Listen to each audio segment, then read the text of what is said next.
Jackie Chan entered a luxurious restaurant in the city center, dressed in simple, slightly wrinkled clothes, as if he had just come from an ordinary day. He chose a secluded table, trying to remain unnoticed, while the light from crystal chandeliers illuminated the space around him. But before he could place an order, a waitress approached him with a contemptuous look and a haughty posture. "Are you sure you can afford this?" she snapped, her tone dripping with irony, loud enough for other guests to hear. What happens next not only stuns everyone in the restaurant, but also reveals a truth that changes everything. Before we continue with the story, let us know where you're watching from, and if you enjoy stories like this, subscribe to our channel, because tomorrow at 12:30 p.m., we'll have another special story for you. Lumiere Restaurant was a symbol of sophistication in Beverly Hills. Located on one of the most prestigious boulevards in the city, its wide windows offered a view of neon-lit streets and slowly moving sports cars. Inside, every detail was carefully chosen to impress. Lumiere wasn't just a restaurant. It was a place for those who wanted to be seen and admired. Ashley, one of Lumiere's most experienced waitresses, confidently moved through the dining room, wearing a rehearsed smile. Her perfectly styled bun and tailored uniform emphasized her image of efficiency and control. Working there wasn't just a job, it was a privilege. At least that's how Ashley saw it. Being a waitress at one of the most famous restaurants in Beverly Hills was something she proudly mentioned at every opportunity. But Ashley had another side, an exaggerated pride that often turned into arrogance. She had a special talent for quickly assessing guests, mentally categorizing them based on their clothes, behavior, and appearance. "Some people just don't belong here," she often thought. The restaurant's glass doors slid open smoothly, and in walked a man. He wore worn-out jeans, a plain shirt, and a jacket that looked comfortable but showed no signs of any luxurious brand. His presence was subdued, almost invisible, as he calmly approached the host stand. Jackie Chan was not someone who liked to flaunt his wealth or fame.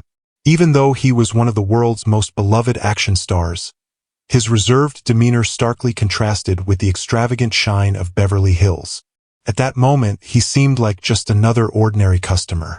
Ashley was at the host's stand discussing a VIP reservation with another staff member when she noticed Jackie. She abruptly ended the conversation, her eyes narrowing as she assessed him with barely hidden disdain. He looked nothing like a typical Lumiere client. Without hiding her reaction, she tilted her head and slowly scanned him from head to toe, her gaze lingering on his worn shoes. "Good evening," she said dryly, forcing a smile that quickly disappeared. "How can I help you?" "I'd like a table, please," Jackie said politely and calmly. Ashley raised an eyebrow, as if she had just heard something absurd. Her expression seemed to ask, "How dare he?" She crossed her arms, her smile vanishing completely. "Are you sure you're in the right place? This is a very exclusive restaurant," she said, her voice dripping with sarcasm. Jackie continued smiling, undeterred. "Yes, this is the place," he replied calmly. Ashley let out a short, skeptical laugh, shaking her head. "All right, give me a moment. I need to check something." She turned sharply, making no effort to maintain any semblance of politeness, and headed to the manager's office. There, she accessed the reservation system, typing in his name with exaggerated flair. When nothing appeared, she rolled her eyes and returned to the dining area, visibly annoyed. "Just as I suspected, you don't have a reservation," she said, her voice thick with sarcasm. "We have a few open tables, but just so you know, this isn't the place for a casual meal." Jackie remained unbothered. His calm demeanor seemed to irritate her even more. "That's fine," he replied evenly. Ashley let out an exaggerated sigh and abruptly grabbed a menu. "Fine, but I'll have to seat you somewhere appropriate. Follow me." She began walking briskly through the dining room without checking if he was following. When they reached the furthest, least appealing corner of the restaurant, near the kitchen, where the sound of dishes clattering and muffled staff chatter broke the elegant atmosphere, she tossed the menu on the table with a loud thud. "Here you go," she said with fake sweetness. "If you need anything, let me know. But only if it's really necessary, all right?" Jackie maintained his light smile, ignoring her tone. "Thank you. I'm sure this will be an interesting experience." As she walked away, Ashley muttered under her breath, loud enough for a nearby couple to hear. "He won't last 5 minutes here. He'll leave as soon as he sees the menu." Live music continued to fill the air, but something about Jackie's posture was intriguing, as if nothing could disturb his serenity. From across the room, Ashley watched with a smug smile, confident he'd soon ask for the check and disappear. But what happens next shocks her, and everyone else. Ashley had led Jackie quickly and mechanically, without so much as a glance in his direction. Instead of choosing a table in the center, where the golden light from the chandeliers highlighted the room's elegance, she led him to the most hidden, poorly lit corner. It was a table near the kitchen, far removed from the rest of the dining area. "Here you go," she said, carelessly throwing the menu on the table. "This should be comfortable. It's more private here." Jackie looked at the table, then back at Ashley, his light smile unchanged.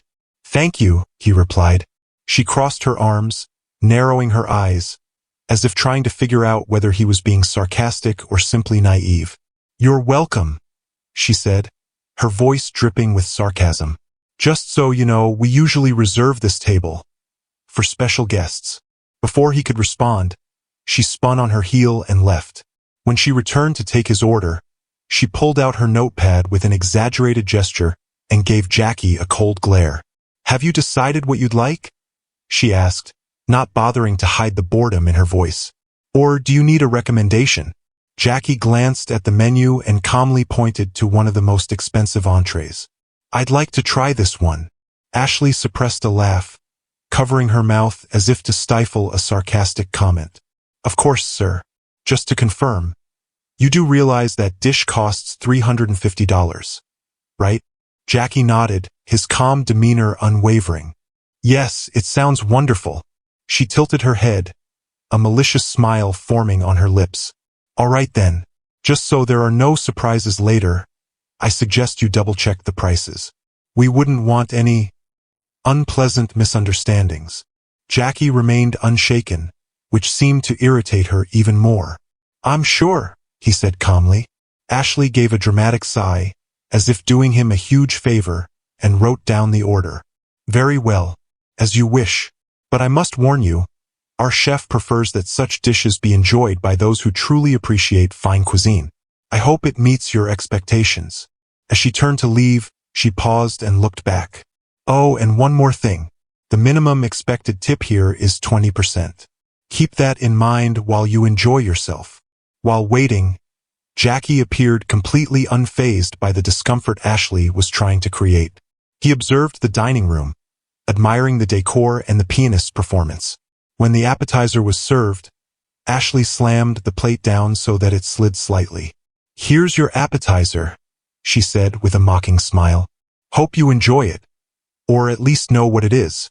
Jackie politely thanked her. "Thank you." Ashley leaned in slightly, as if trying to provoke a reaction. "You know, many customers who order this dish end up not liking it. It's not exactly mainstream, but I think you'll manage. Good luck."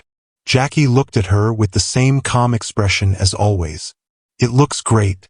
Thanks for your attention." Frustrated that she couldn't provoke any negative reaction from him, Ashley stormed off. "He won't even make it to the main course," she muttered to a colleague. "He'll ask for the check the moment he sees the total." Meanwhile, Jackie continued to eat his appetizer slowly and peacefully. Across the dining room, Ashley watched with crossed arms, a cruel smile spreading across her face when she noticed his distracted demeanor. "I bet he's going to ask for tap water. They always do," she commented to another employee, who clearly felt uncomfortable and didn't respond. However, an elderly man at a nearby table continued watching. He raised his wine glass and silently toasted in Jackie's direction, who returned the gesture with a slight nod and smile. Dinner was just beginning. But Ashley's growing contempt would not go unnoticed for long. Ignoring the prepared dish, when she finally brings the plate, she sets it down on the table. Jackie, with a sharp gesture, "Here you go," she says. Her tone drips with irony. Hope you enjoy it. Oh, and if you don't enjoy it, please let us know. We can always find something more accessible. Jackie thanks her with the same calm demeanor as before. It looks excellent. Thank you. Ashley gives him a fake smile and leans in slightly, lowering her voice just enough for him to hear clearly. You sure? It's a rather sophisticated dish. Might be a bit much for someone who's not used to this kind of thing. I'm sure, Jackie replies calmly. Thanks for your concern. Frustrated that she can't provoke any negative reaction, Ashley quickly walks away. At the bar, she comments to a colleague who tries, unsuccessfully, to ignore her. He pretends to be polite, but it's obvious he's uncomfortable, she says with a laugh, placing an empty glass on the counter. Bet he doesn't even know what he's eating. It's always the same with those types. They come here to feel important, but just end up making fools of themselves. Her colleague forces a smile, clearly uneasy. Maybe he just wants to enjoy dinner, Ashley. Maybe we should treat him like any other customer. She looks at him skeptically. Like any other customer? Did you see the boots he's wearing? He doesn't belong here. Honestly, if he can't handle it, he shouldn't have even walked through the door. Meanwhile, the couple that had been watching the interaction whispers to each other. She's awful, says the woman, shaking her head. He's been so polite, and she keeps trying to humiliate him. Agreed. The man frowns. It's shameful. I think we should say something to the manager. At his table, Jackie calmly finishes his main course. He glances around, noticing the sympathetic looks from other patrons, but appears completely unbothered. When Ashley returns to clear the plate, her expression is still full of disdain. Well, did the dish meet your expectations? She asks with a fake smile. Jackie looks her straight in the eyes. It was excellent, thank you.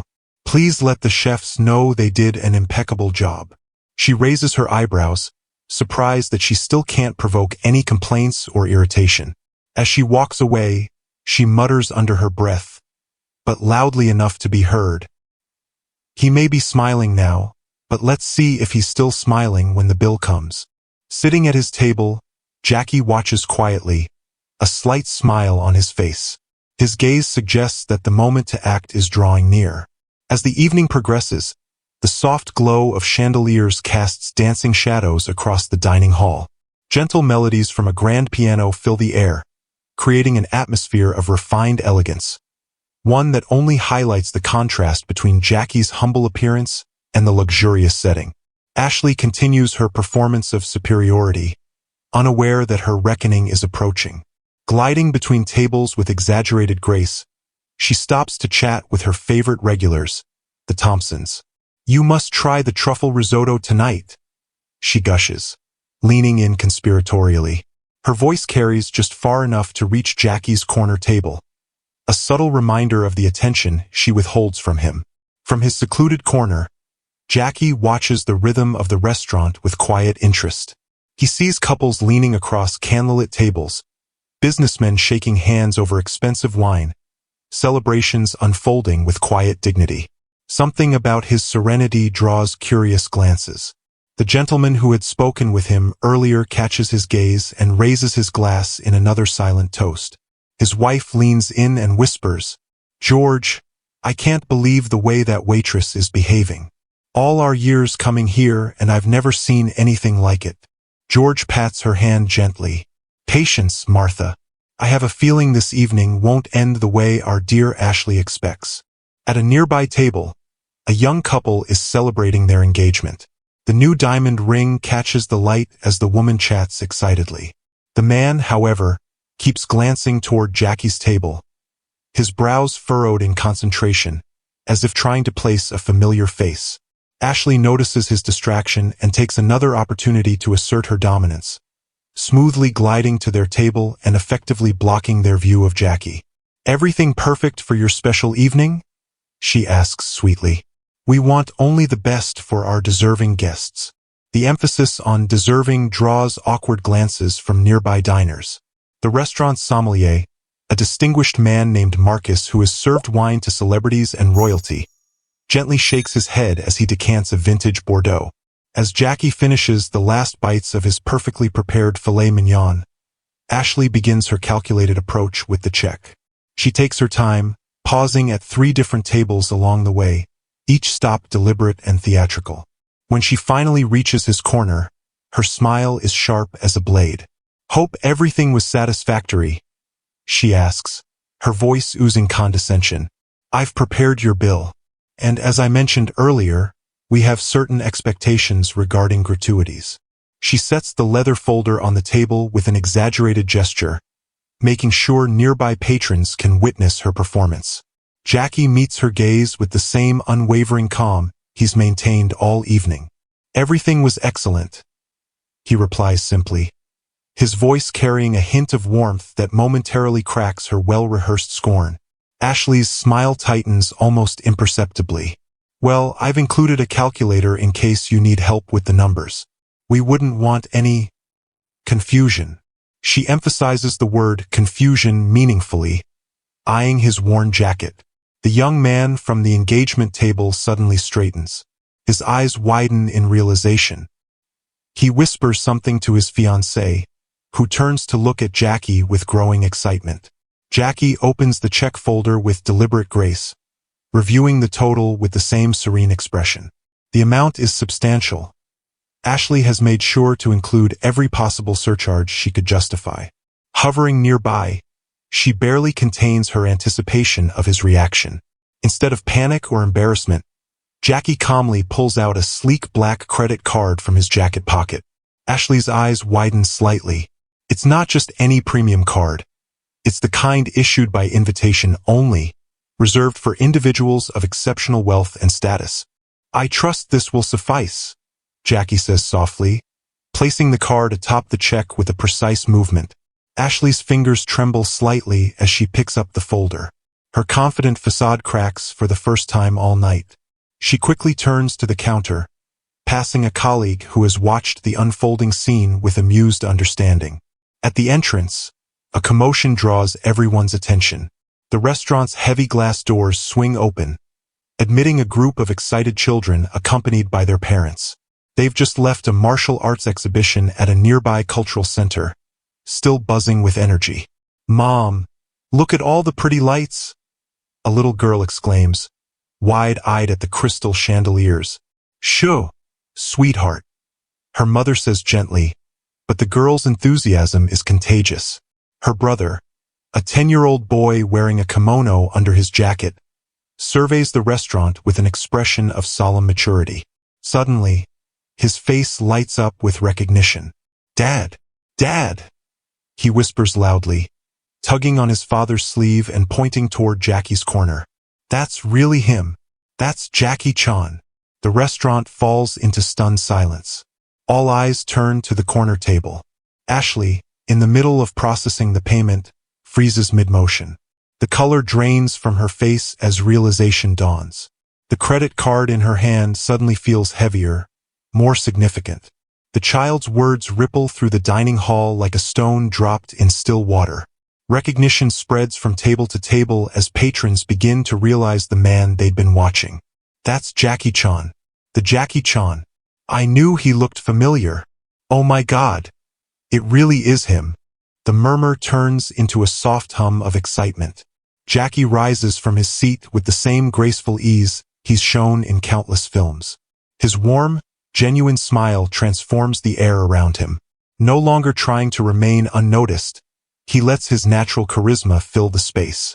"Good evening, everyone," he says simply, giving a small, courteous bow to the room. The children, no longer restrained by their parents' attempts at etiquette, rush toward his table with delighted squeals. Their parents follow, torn between embarrassment and obvious excitement. "Mr. Chan! Mr. Chan!" the boy in the kimono cries. "I just started martial arts because of you. Can you sign my belt, please?" His sister bounces beside him. "I've watched Kung Fu Panda 12 times. Do you really know Kung Fu in real life?" Jackie greets them with the warmth of a favorite uncle, crouching to their level despite his expensive dinner clothes. "Of course I know Kung Fu," he says with a playful glint. "But you know what's even more important than Kung Fu? The children lean in eagerly, and even some adults find themselves inching closer to hear. Respect, Jackie says clearly, his voice carrying through the hushed restaurant. No matter what someone wears or where they sit. Ashley, finally completing the payment, stands frozen in place. The credit card trembles slightly in her hand. The weight of his words lands heavily on her shoulders as she watches him interact with the children. Nearby, the elderly gentleman, George, rises from his table and approaches Jackie with quiet dignity. "Mr. Chan," he says, extending a hand, "I must say you taught everyone here a great lesson tonight. Your patience in the face of," he glances at Ashley, "certain challenges was remarkable." "Thank you," Jackie replies, warmly shaking his hand. "You know," he said, "sometimes the greatest lessons come from the most unexpected moments.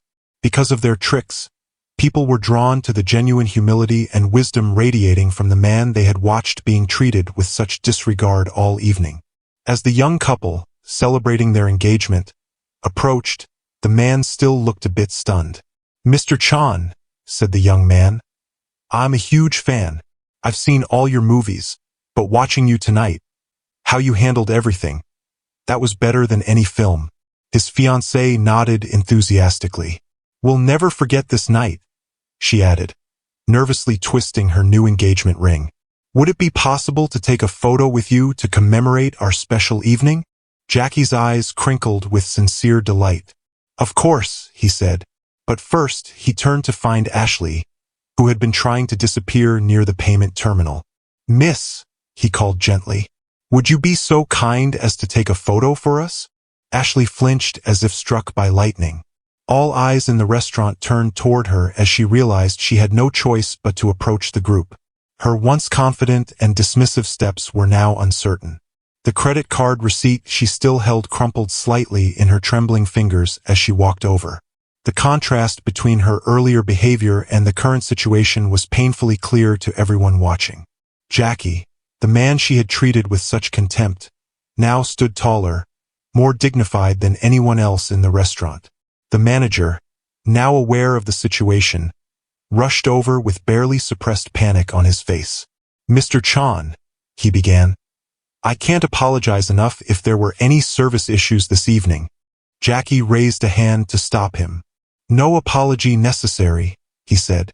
"Tonight was very informative for everyone, I think." His gaze met Ashley's, and for the first time, she found she couldn't look away from the gentle wisdom in his eyes. The restaurant seemed transformed. The same crystal chandeliers that earlier emphasized Jackie's supposed unworthiness now illuminated a scene of unity and humility. Guests who had previously avoided looking at his corner table now strained to catch a glimpse of him. The children's laughter, once muffled, now added joyful music to the elegant atmosphere. More and more people approached for photos and autographs. Jackie graciously fulfilled each request. He signed a young boy's karate belt with a personal message about perseverance and respect. He posed for photos with several families, always making sure everyone who wanted to join was included. Even the kitchen staff peeked out to witness the scene. Throughout it all, Ashley stood aside, still holding the credit card receipt, watching as the true meaning of class and dignity unfolded before her. Her expensive designer uniform, once a symbol of status, now felt more like a costume that had fooled no one but herself. The elderly couple's words from earlier echoed in her mind. Jackie's actions with every guest revealed that those types really are special, always kind to others, regardless of how they themselves are treated. As the evening revelations continued to unfold, the atmosphere in Lumiere shifted dramatically. What had once been a space marked by invisible barriers of social status now pulsed with a warm, inclusive energy embracing everyone equally. And at the heart of it all stood Jackie Chan, the man Ashley had tried so hard to diminish, now revealed as the evening's greatest teacher of what true class really means. Jackie's transformation in their eyes was complete. Their former detachment gave way to barely concealed admiration. Marcus Sally paused in his rounds, rare wine still in hand, and observed the scene with quiet amusement. In his 20 years at Lumiere, he had served presidents and movie stars but had never witnessed anything like tonight's transformation.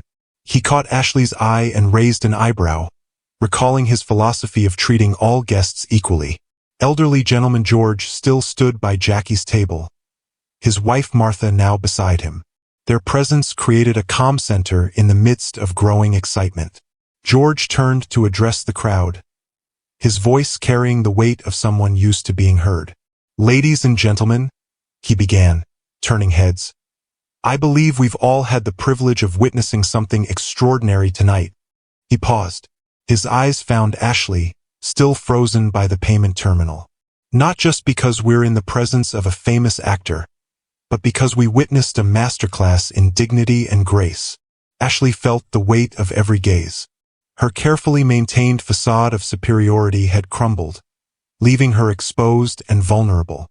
The credit card receipt in her hand was now crumpled by her nervous grip, Jackie's signature a bright reminder of her behavior that evening.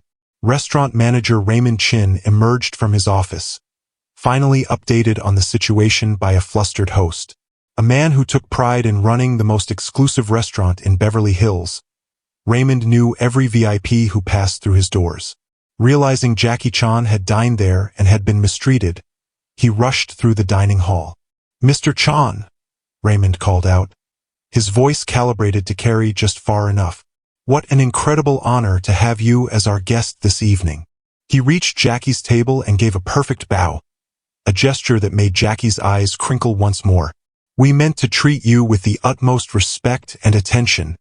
Before Jackie could respond, Martha, who had been watching Ashley all evening, stepped forward. "Actually, Mr.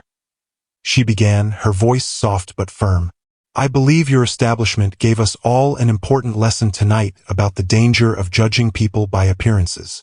Raymond's polished smile faltered as he turned to Ashley, who seemed to shrink under his gaze. "Miss Thompson," he asked, his tone no longer polite, "is there something I should know?" The newly engaged couple exchanged glances. The woman, Emma, stepped forward, her new ring catching the light. "She was terrible to him," she said quietly but clearly. "All evening. She treated Mr. Chan like he didn't deserve to be here." Her fiancé, Michael, nodded in agreement. "She made comments about his clothes, implied he couldn't afford the menu, and seated him by the kitchen." His voice trailed off as the room fell silent. Children who had recognized Jackie early on were still nearby, watching the unfolding scene with wide eyes. The boy in the kimono looked up at Jackie with awe. "But you didn't get mad," he said, amazed. "Even when she was mean, you stayed kind, just like in your movies." Jackie's warm smile widened as he knelt to the boy's level. "You know," he said gently, "real strength isn't about showing power over others. It's about keeping your dignity and helping others find theirs." The boy nodded solemnly, clutching his newly signed belt. His sister, however, was less diplomatic. "She was a bully," she announced with childlike honesty.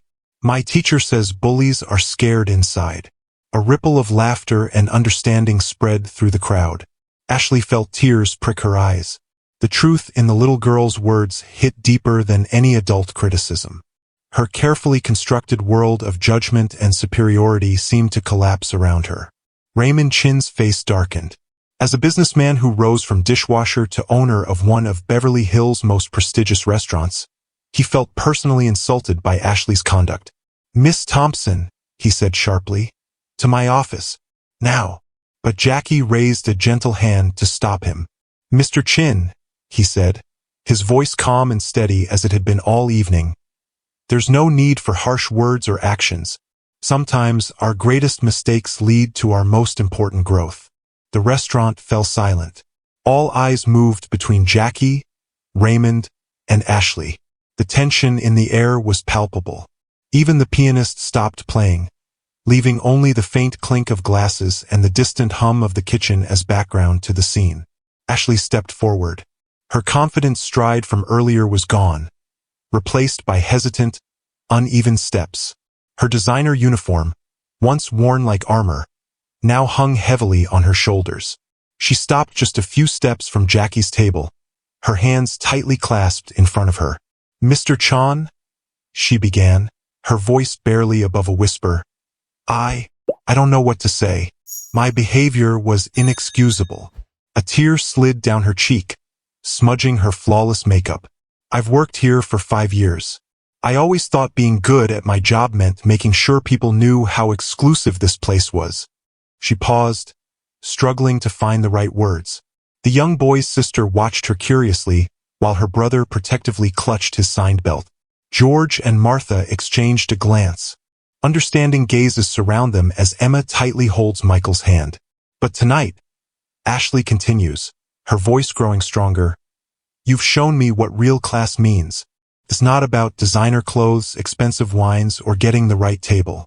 It's about how you treat people, especially when you think they can't do anything for you. Jackie listens intently, his expression soft but serious. Around them, the crowd is silent, bearing witness to what seems like a turning point. Not just for Ashley, but for everyone present. I was so focused on appearances. Her voice cracks, and a tear falls. I judged people by their clothes, their jewelry, their reservations. I used my position here to make people feel small, thinking it made me more important. She glances around the restaurant, meeting the eyes of longtime customers she had once pandered to, and others she had dismissed. I was wrong. I was so wrong. Jackie watches the transformation of his star waitress, remembering his own early days in the restaurant business. How he, too, had judged too quickly and learned too slowly. Jackie stands. His movement draws all eyes to him once again. When I was young, he begins, his voice warm and enveloping. I worked as a stuntman. I was at the bottom of the film industry ladder. People walked past me like I was invisible, even though I was risking my life to make their movies better. He smiles slightly at the memory. But I learned something valuable in those days. He pauses, ensuring everyone is listening. Children lean forward eagerly, and even the kitchen staff watching through the service door edge closer. Character shows not in how you treat people you think are important, Jackie continues, but in how you treat everyone, especially when you think no one is watching, because someone always is. If not others, then your own conscience. A soft murmur of agreement passes through the crowd. Several patrons nod thoughtfully, perhaps reflecting on their own behavior and assumptions. A young boy with a signed belt straightens his posture, trying to embody the wisdom he just heard. Mr. Chan is right, adds George, his voice carrying the weight of experience. I'm 15, and I've watched how people treat each other here. Status, wealth, fame, it's all temporary. But kindness, it leaves a lasting mark. Martha reaches out and pats Ashley's hand. A surprising gesture of comfort that brings fresh tears to the waitress's eyes. The beautiful thing about learning, Martha says gently, is that we can start applying it immediately. The pianist, sensing the shift in mood, begins to play a soft melody that seems to wrap around the crowd like a gentle hug. The tension in the air dissolves, replaced with something warmer, more inclusive. Raymond Chin clears his throat. Mr. Chan, he says, his tone now more measured. Please accept the restaurant's sincere apologies for any discomfort caused. He bows his head, extending his hand toward the credit card slip Ashley still holds. No, Jackie says firmly. I'll pay for my meal, including a proper tip. He looks directly at Ashley and continues. Because every job deserves respect, and every service deserves recognition. He takes the receipt and, in full view of everyone, writes in a tip so generous that Ashley's eyes widen. It's far more than the 20% she had once mentioned so condescendingly. At the bottom of the slip, he writes a short note. Thank you for helping demonstrate an important lesson. The children, who had been watching everything with rapt attention, begin whispering among themselves. The boy with the signed belt tugs on Jackie's sleeve. Mr. Chan, he says sincerely, can you show us some kung fu moves? Laughter ripples through the crowd, breaking the last remnants of tension. Jackie smiles and shakes his head. Not today, he says. Today was about a different kind of strength. He gestures around the restaurant. Look how many people are smiling now, talking to each other, sharing this moment. That's more powerful than any kung fu move. As if to prove his point, guests who had spent the evening in isolated bubbles of exclusivity now begin to interact, sharing thoughts on what they've just witnessed. The invisible lines dividing the dining room by perceived importance dissolve. Marcus, who had been quietly observing while tending to the wine service, approaches Jackie with a specially selected bottle. "Mr. Chan," he says with professional grace, "would you allow me to serve you and your new friends a toast? Compliments of the house?" Jackie looks around at the gathered guests. The enthusiastic children, George and Martha with their wise insight, Emma and Michael with their young love, Ashley with her tear-streaked face and newfound humility, Raymond Chin with his businesslike pragmatism and immigrant memory of struggle. He nods. "Yes," he says, "I think a toast would be perfect. But not to me." He lifts his glass after Marcus pours. To learning, to growth, to the ability to see beneath the surface, to treating everyone with dignity, whether they wear designer labels or worn-out shoes. The restaurant joins in the toast. Glasses rise like stars reflecting the chandelier light. Even the kitchen staff, usually hidden from view, are invited to join with water glasses, creating a moment of true unity. Ashley, still holding her glass of water, finds her voice again. "I'd like to add something," she says, her voice now stronger, "to new beginnings, and to teachers who appear in unexpected ways." Glasses clink, the sound echoing through Lumiere like bells of transformation. And in that moment, the restaurant is no longer just an exclusive Beverly Hills venue. It has become a classroom, a stage, a place of revelation, where an important lesson about human dignity was taught by the most unexpected of teachers. The evening at Lumiere continues to unfold like a flower opening its petals. The crystal chandeliers seem to shine differently now, their light no longer cold and exclusive, but warm and all-embracing, touching everyone equally, no matter their status or place. Ashley stands before the mirrored service line, taking a moment to collect her thoughts. Her reflection shows the remnants of tears in her makeup, but something else, too. A softness around her eyes, a tenderness that had been hidden for years under routine. She reaches for a clean napkin to blot her face, remembering how dismissively she had treated Jackie's wrinkled clothes just a few hours earlier.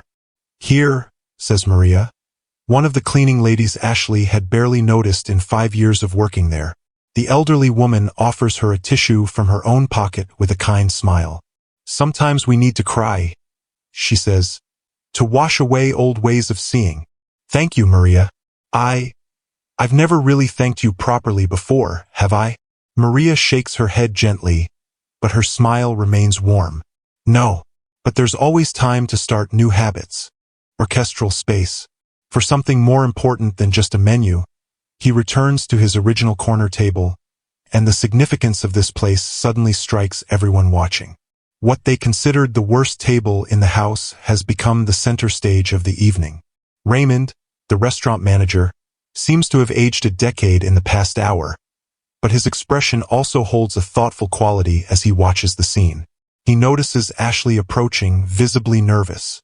"Do you need my resignation?" she begins, but Raymond raises his hand to stop her. "Ashley," he says, his voice carrying years of hard-earned lessons, "do you know how I started in this business?" When she shakes her head, he continues, "Dishwasher, in a little diner in Chinatown. I barely spoke English and the customers." He pauses, a shadow crossing his face. "Let's just say I learned early what it's like to be judged by your appearance."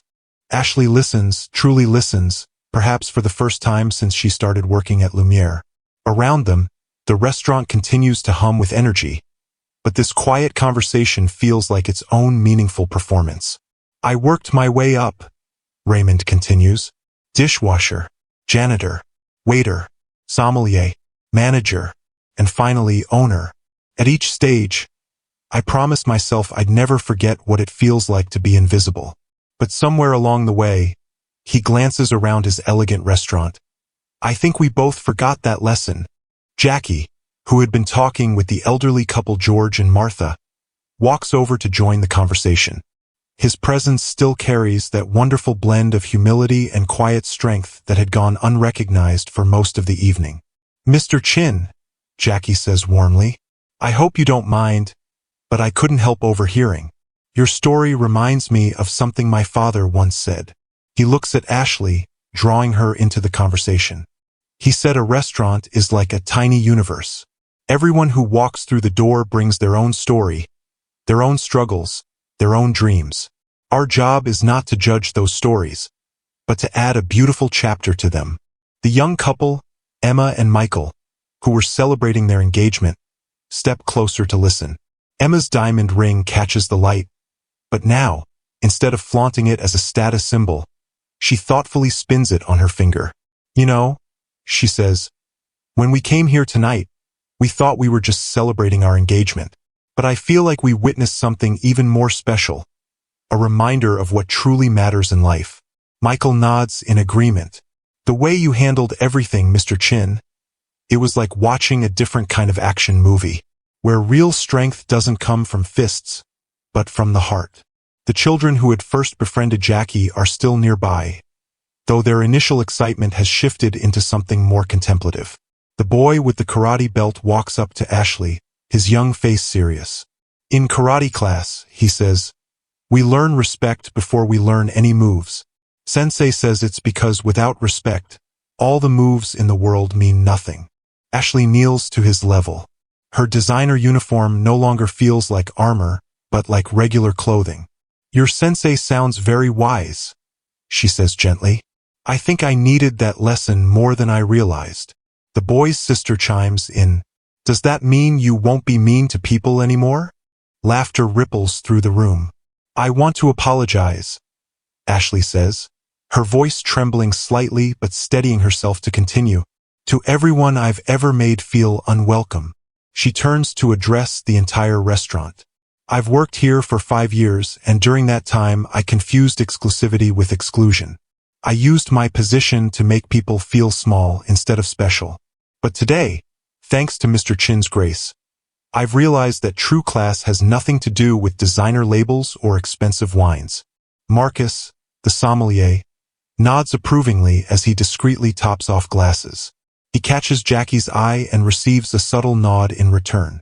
The pianist, sensing the moment, shifts to a softer melody that seems to wrap around Ashley's words.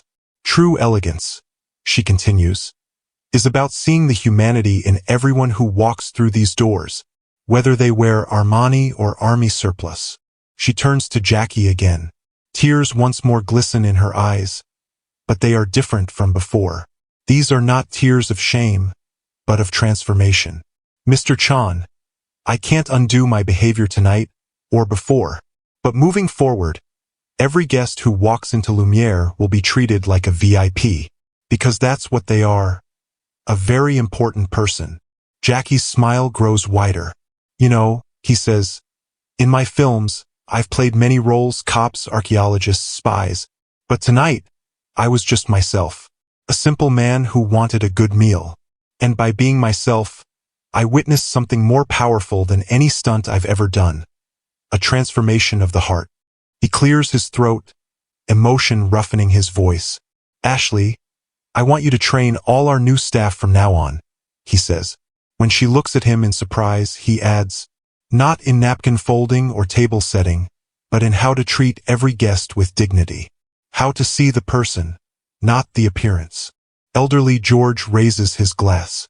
I think that deserves another toast, he says.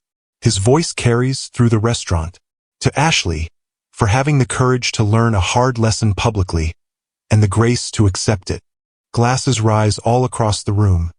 Even the kitchen staff, who had been watching through the service door all evening, raise their water glasses in solidarity. Ashley feels the weight of all those eyes. But for the first time, it doesn't make her want to hide or pretend. Instead, she feels a deep sense of connection with every person in the room. She raises her own glass. To new beginnings, she simply says. And to the understanding, Jackie echoes, that everyone who walks through a door, any door, deserves respectful and kind treatment. The restaurant echoes the toast. And in that moment, Lumiere feels less like an exclusive Beverly Hills restaurant, and more like a gathering of people sharing a profound moment of connection. People begin to interact differently with each other and with the staff. Business cards are exchanged between tables that would never have spoken before. The children's parents invite George and Martha to their son's next karate tournament. Emma and Michael ask Ashley to take a photo with them, not as a server, but as part of their engagement story. Jackie also prepares to leave, but before he does, he takes a moment with every member of the staff, the janitors, the kitchen crew, treating each with the same quiet respect he had shown all evening. When he reaches Ashley, he pauses. "You know," he says softly, "in martial arts we have a saying, the strongest trees bend in the wind. Tonight you showed great strength by being willing to bend, to change, to grow." Ashley nods, unable to speak for a moment. "I'm glad," she finally says, "that you didn't give up on me." Jackie smiles with the same gentle smile she had once mistaken for weakness. "Sometimes," he says, "the greatest gifts come wrapped in the most difficult packages. Remember this evening not as a moment of shame, but as the beginning of something beautiful." As he heads to the door, the guests rise in respect, not just for his fame, but for the lesson in humanity they had all become witnesses to. The children wave goodbye enthusiastically. Their parents beam with pride. Even the usually reserved regulars seem moved by the night's events. The next morning, when Ashley arrives for her shift, she notices something new by the entrance. A new sign, elegant yet simple. "Welcome to Lumiere, where every guest is a VIP." She gently touches the sign, remembering Jackie's words, that everyone brings their own story. Then, she straightens her uniform, not as armor but as a symbol of service, and opens the door to welcome the first guest of the day. "Good morning," she says warmly to an elderly woman in a simple dress that might have intimidated her yesterday. "Welcome to Lumiere. May I show you to your table?" And as she leads the woman to the best available spot, because now every spot is the best, Ashley realizes that while the crystal chandeliers still sparkle overhead, the true transformation hasn't happened in the lighting or the decor, but in how she sees every guest, every colleague, and most importantly, herself.